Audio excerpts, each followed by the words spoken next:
Meet Mandy Gill, best-selling author, ultra-endurance athlete, seasoned broadcaster, and powerhouse keynote speaker. She's built one of the world's top behavior change apps and leads with one of the largest global datasets on resilience. From climbing Himalayan peaks to working with the U.S. Navy and top-performing teams worldwide, please join me in welcoming Mandy Gill to the stage. And there's a lot of mountaineers that would stand on the stage and be like, I want to show you all of the great summiting photos. Unfortunately, this isn't one, because we're here to talk about setbacks. Regardless of the decisions that I made in this moment about high altitude, about decisions under pressure, and ultimately about making this a retour and not a complete retreat from this goal that I had. And so I realized that we do not control the way that everything is going to happen, but we do control the way that we show up. Because setbacks happen to all of us, our personal lives, our professional lives.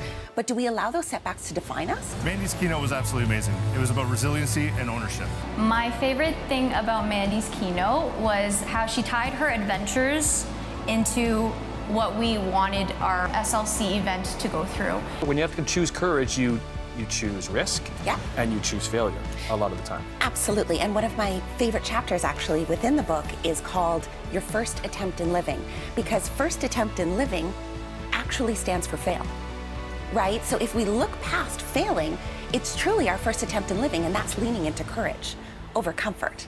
Courage doesn't necessarily eliminate fear, but it absolutely moves you through it. That if you go into something with a resilient mindset, you are already closer to your goal. After going through the Harvard Leadership Training Program, I recognized that every single one of us here as a leader has a purpose. And depending what we choose to do with that purpose, we always have the opportunity when things go awry to find a solution.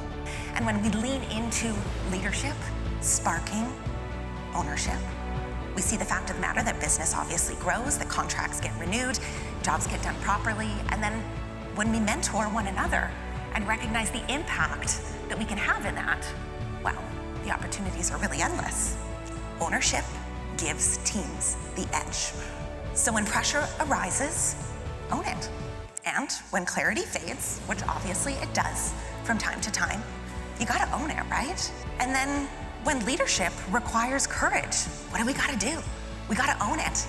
And at the end, that ultimately is your competitive edge, which every single one of you are in this room for today. The fact of the matter is that resilience is not built through comfort. It's built through adversity. Show up like it matters? Nah, forget that. Show up because it matters.